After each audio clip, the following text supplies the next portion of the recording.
Welcome back to Haunted and Historic Australia for another episode in our Ghost series. In this episode, we take a look at the infamous Hanging Rock. The dreadful, hopeless howling of a lost soul. Geologists will tell you that Hanging Rock in regional Victoria is neither a small mountain nor a large hill. It's unusual. The rock stands at just 100 metres, a little over 300 feet, above the adjoining farming land. 6 million years ago, it was thrust up through the Earth's surface as a mixture of lava and rock, solidifying as it cooled and weathered into large vertical slabs and columns. Over eons, it has been exposed to weathering and erosion, resulting in a conglomeration of unusual rock formations. It has tall trees growing among soil and scattered rocks for half its height as far as the platform, but its uppermost half is almost naked of vegetation, leaving the bare tops of huge fissured rocks pointing skyward. Many visitors admit to being spooked as they climb towards its summit. They report an eerie feeling of being watched or supervised by an invisible somebody or something. Some get chills on warm sunny days, others hear voices when there's no one else around. Best-selling paranormal writer, the late Dawn Hill, recalled a visit she made to Hanging Rock in the 1980s. In places as you walk, it is possible to hear a sepulchral echo of your footsteps underneath the stone surface. The place has an atmosphere of brooding mystery. Hanging Rock has strong links with pre-European indigenous people. They shared its lower slopes with neighbouring clan groups for social and trading purposes. Their practices at the weathered volcano outcrop ensured stability across territorial borders. Standing at the juncture of lands familiar to three distinct peoples of Aboriginal Australia, it was always a place for their ceremonial events, a meeting place of different networks, and the site for bartering for greenstone, the crossroads for trade routes that extended across what are now state borders. Greenstone, a handheld stone used like an axe head. Spiritualists have also long been interested in the unusual effect permeating the rock. Almost a century and a half ago, 1874, the Mount Alexander Mail newspaper announced Spiritualist Picnic. It has been arranged that the Spiritualist Picnic at the Hanging Rock shall take place on Sunday, December 6. Special trains have been granted by the department. It is said that from Sandhurst, Bendigo alone there will be 2,000 visitors, while from Castlemaine it's estimated the number will be about 300. Also in the late 19th century, local families began a pattern which has continued in magnified form to this day. Farming families had begun to gather on flat land beneath Hanging Rock for Christmas and New Year get-togethers. By 1884, Hanging Rock had become a spectacular summer fairground. Much of this was due to the popularity of the Hanging Rock horse races, held each New Year's Day. Horse racing continues in the 21st century, and global entertainers such as Leonard Cohen, Rod Stewart, Bruce Springsteen and Ed Sheeran have presented open-air concerts at Hanging Rock in the East Paddock. Indigenous ceremonies, rock concerts, spiritualist picnics, horse racing. Strange bedfellows indeed. What is it that draws them all to this semi-naked hill of lava and rock jutting skywards, 77 kilometres from cosmopolitan Melbourne. It was a book, Picnic at Hanging Rock, that ultimately altered the reputation of this landmark. Unless you have been living under, a rock, you would have heard at least a smidgen of the story that has haunted the country's collective psyche for more than half a century. A small party of girls and teachers from hoity-toity Appleyard College set out in the searing heat for a Valentine's Day picnic at Hanging Rock in the year 1900, and some never returned. The book was written by Joan Lindsay and first published in 1967 when she was in her early 70s. She was related to the Boyd family of artists and writers, became a member of the creative Lindsay family when she married Darrell Lindsay, later knighted in London on the 14th of February 1922, Valentine's Day. Why did Joan Lindsay choose this site as a setting for her book? And why did her book and the subsequent movie so firmly etch themselves into the global psyche? Joan was known to be a mystic. Her biographer, Janelle McCulloch, is quoted as saying, "Her friends firmly believed she had this extraordinary affinity with the landscape, and she could read it like the Indigenous Australians do, and see things in it that we can't." Here is an oft-quoted example of Joan Lindsay's clairvoyance, as published in her biography. On one occasion, in 1929, she was driving to Creswick, which was her husband's birthplace, with Darrell, to visit his family, when she noted several nuns running through a field. They seemed to be running from something. One of the nuns appeared to be wearing burnt clothing, and when Joan looked back at the landscape behind them, she could see what appeared to be a burning building. When she mentioned this to Darrell, he was amazed. He hadn't seen a thing. She immediately knew that the scene did not belong in the present time. When they arrived at Creswick, she discovered that a convent had existed on that side of town, but that it had burnt down several years earlier. It was then she realised she'd somehow been transported back to that time, albeit for a brief moment. Did Joan's clairvoyance reveal things about Hanging Rock to her that inspired her to write the book? Did she know what happened to the missing girls and teacher after their picnic at Hanging Rock? Some readers of Joan Lindsay's book felt shortchanged. There were too many unanswered questions. Were the girls abducted? Or worse, were they murdered? If so, by whom? Were they ever found? Readers wanted to know as well if the book was based on historical fact. Sandra Forbes, the book's original editor at F.W. Cheshire, Joan Lindsay's Melbourne publisher, was asked much later if she thought it was a true story. Joan was Lady Lindsay by this point, and a prominent figure in Melbourne society. Remembers Sandra. She was very intelligent, very elegant. She took me to lunch one day at her club, Lyceum Club in Melbourne. Did I think the story was true? We did talk about this. The truth for Joan was different to the rest of us. She was never straightforward about it. I think I decided in the end that it was a great work of the imagination. In the early 1970s, Sydney-based film producer and actress Pat Lavelle acquired the film rights to Picnic at Hanging Rock. Peter Weir was her nominated director, with screenplay by David Williamson. Williamson soon found he was overcommitted by other projects, and so suggested Cliff Green as screenwriter.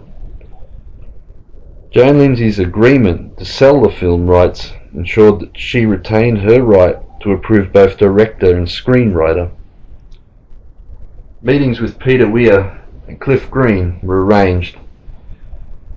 She met Cliff Green in the ABC's Melbourne studios at Ripon Lee, where a string of fortuitous coincidences were quickly revealed.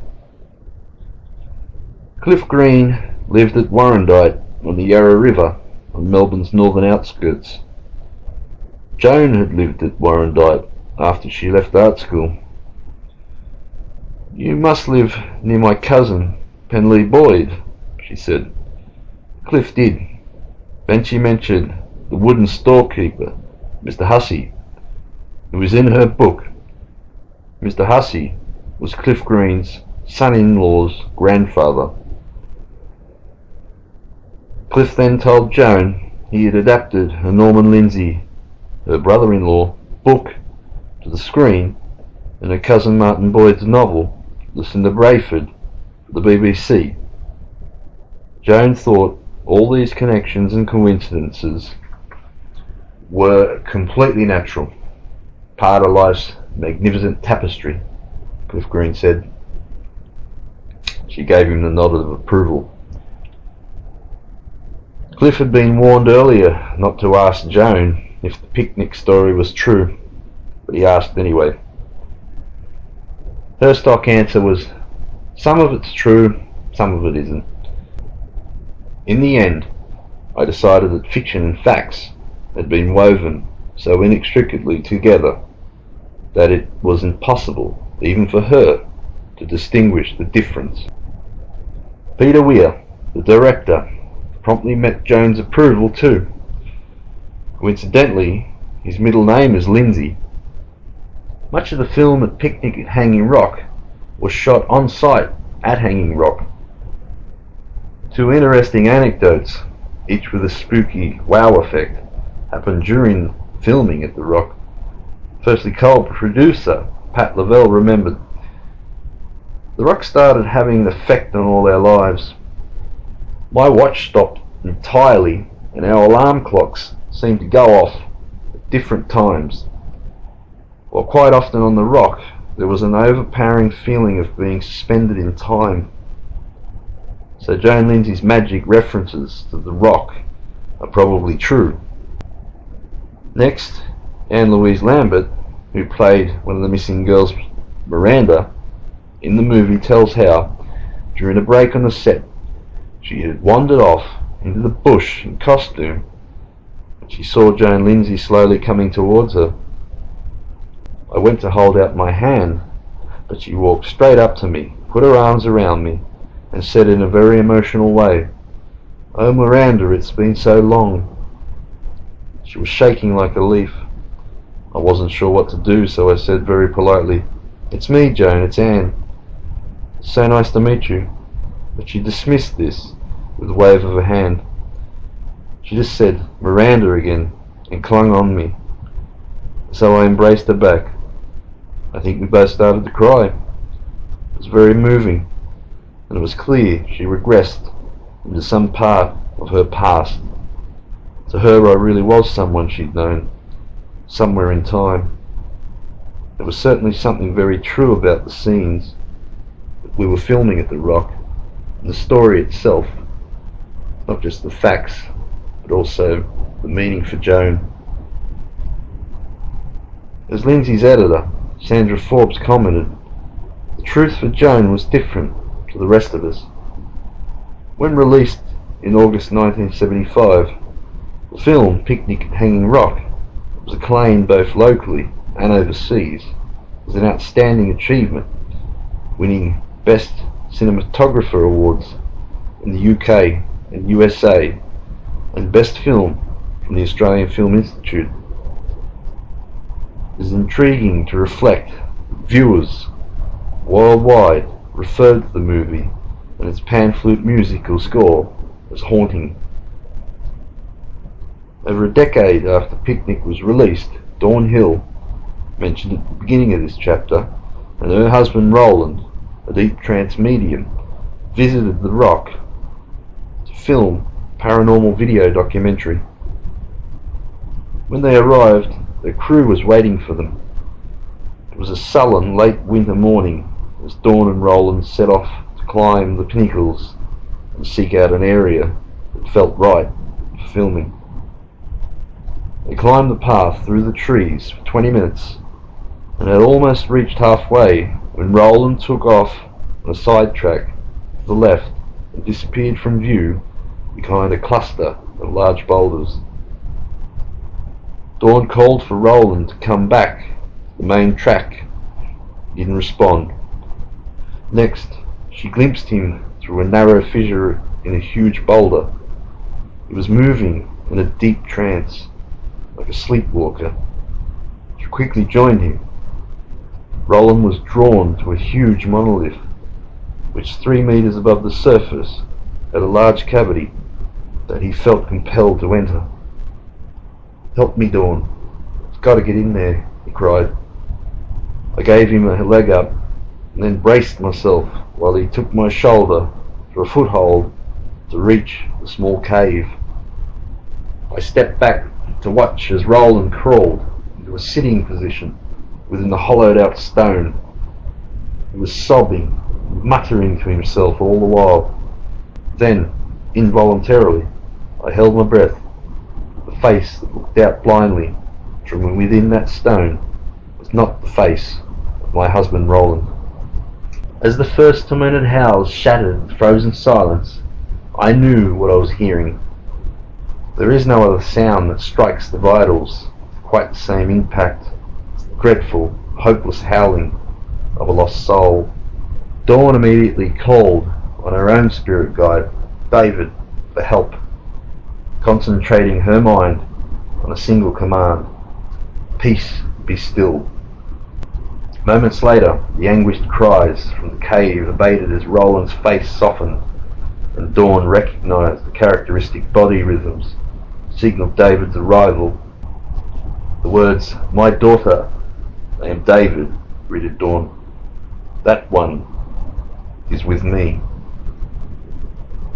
If the rescue had been completed and all the lost souls gathered up, or if there has only been one in the vicinity, David will say, "It is done," signifying that the atmosphere around us is now clear. "Are there more?" I asked. He nodded. "There are many." "What is this place?" "It's a congregation area," came the answer from David. "How many could we help?"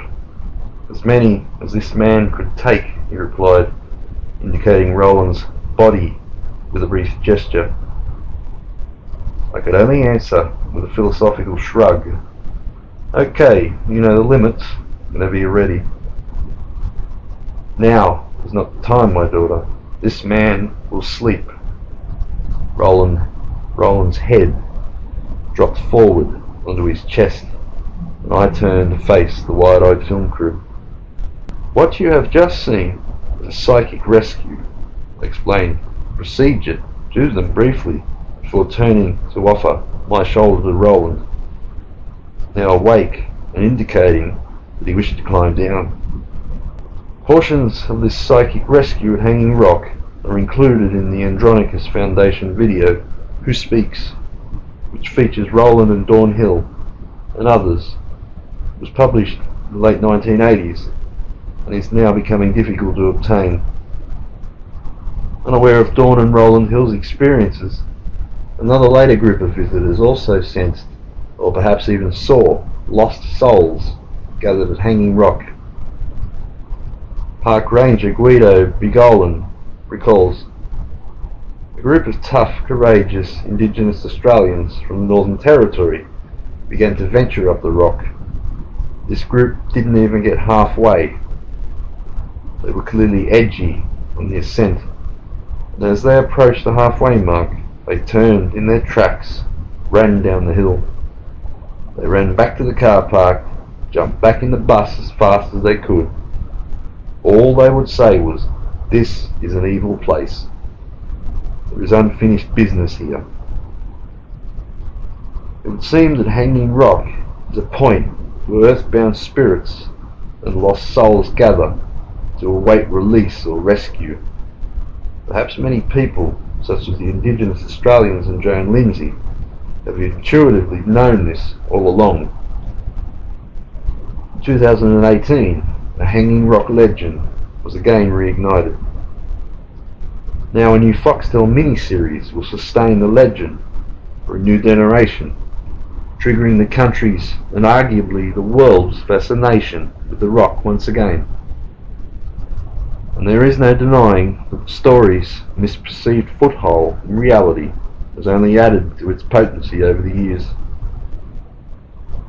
The new miniseries, 6 hours to tell the story as opposed to Weir's running time of 1 hour 55 minutes, will further delve into the vortex of women in the Hanging Rock story. Helping to sustain the newsworthiness of the 2018 miniseries release, the Sunday Herald Sun Melbourne posed this question: can physics unlock hanging rocks' enduring, mysterious presence?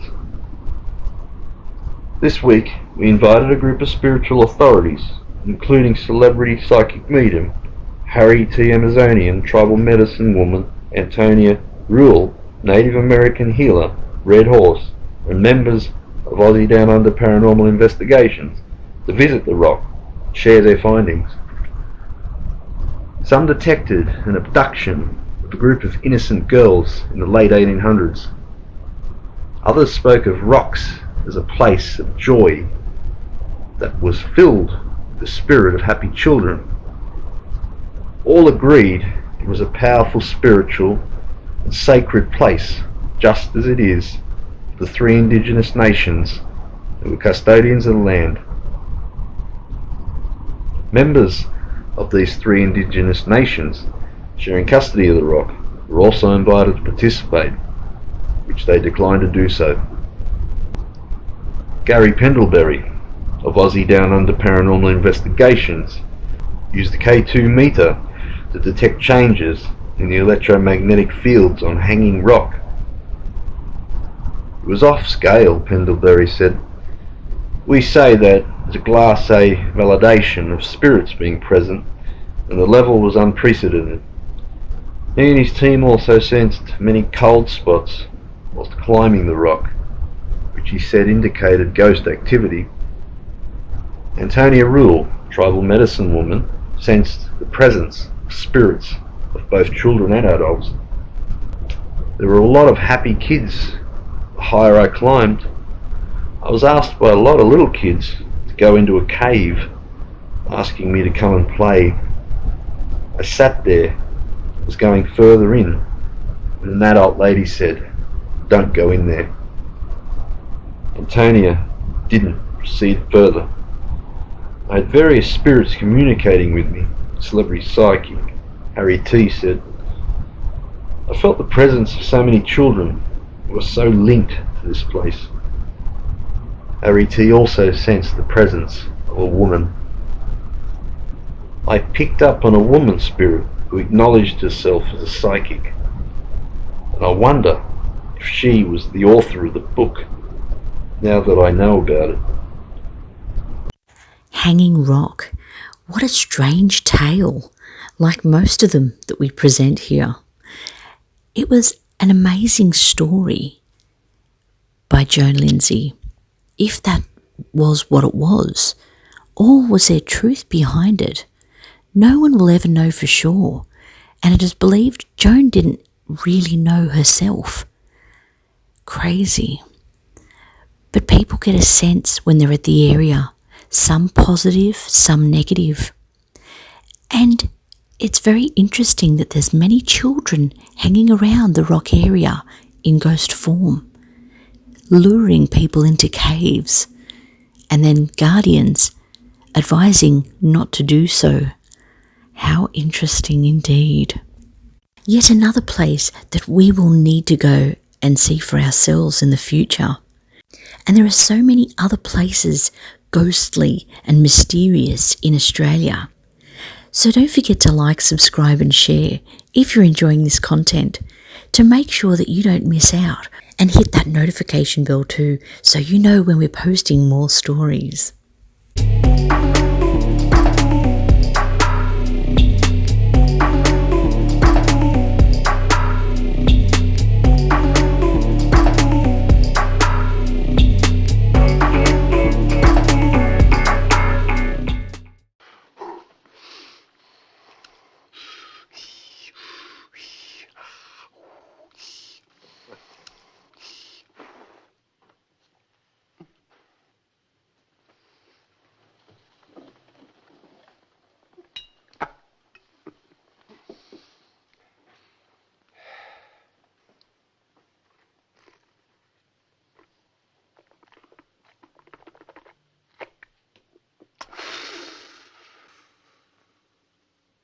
Pinot Noir, Burgundy, Clos de Vougeot, vintage 1838. Quite passable. Correct. Come on, give me more. Don't be so stingy.